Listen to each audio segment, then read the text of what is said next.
يا نائم الليل كيف المنام يطيب. ألا يا نائم الليل كيف المنام يطيب. الموت حق ولكن الفراق صعيب. تغربت عن أهلي فطالت غربتي فيا سفيع الدنيا أموت غريب.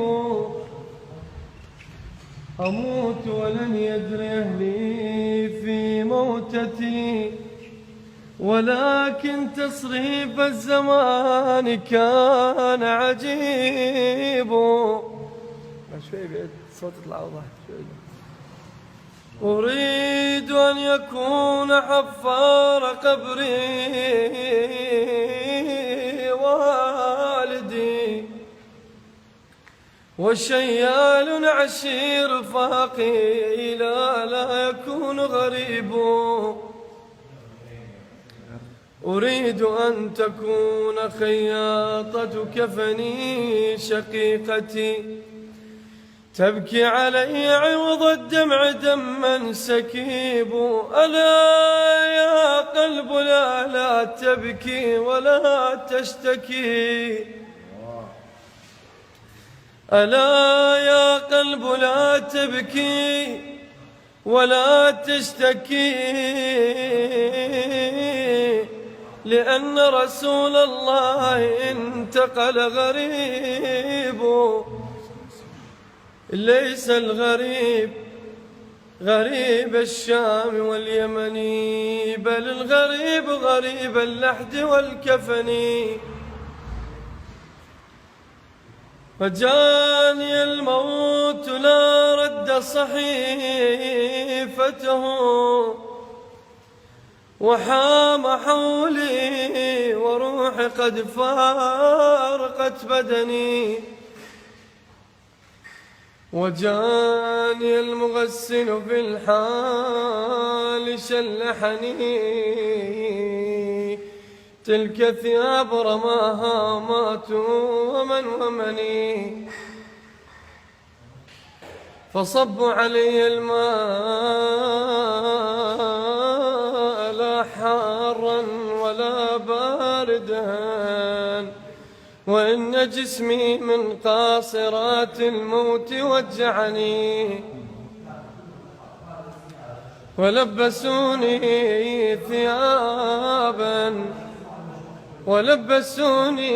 ثيابا لا اهتمام لها وربطوني من رأسي إلى قدمي. وصلوا علي صلاة لا ركوع لها مكبرين صفوف الآه والحزن. وحملوني على الأكتاف 4 من الرجال وخلفي من يودعني. أخي وأهلي وجيراني كلهم بكوا علي بكاء ليس ينفعني. وساروا بنا على القبر مهلا لظلم القبر كيف يلحدني. فردوا علي التراب ثم انصرفوا كأن واحدا منهم لم يعرفني. خذ القناعة من الدنيا وارض بها واطلب نصيبك منها راحة البدن. وانظر لمن ملك الدنيا بأجمعها هل راح منها القطن والكفن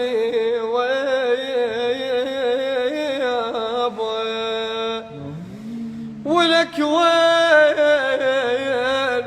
وين علي ظلمة الدنيا يا يابا،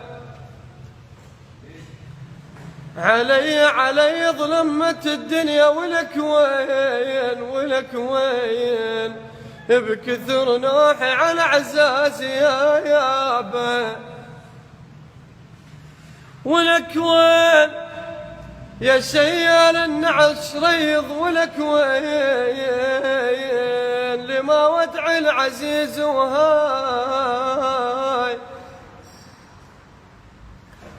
لما ودع العزيز وهاي. يا يابا باب العلم عندك يا علينا، واريد اقصد جنابه يا علينا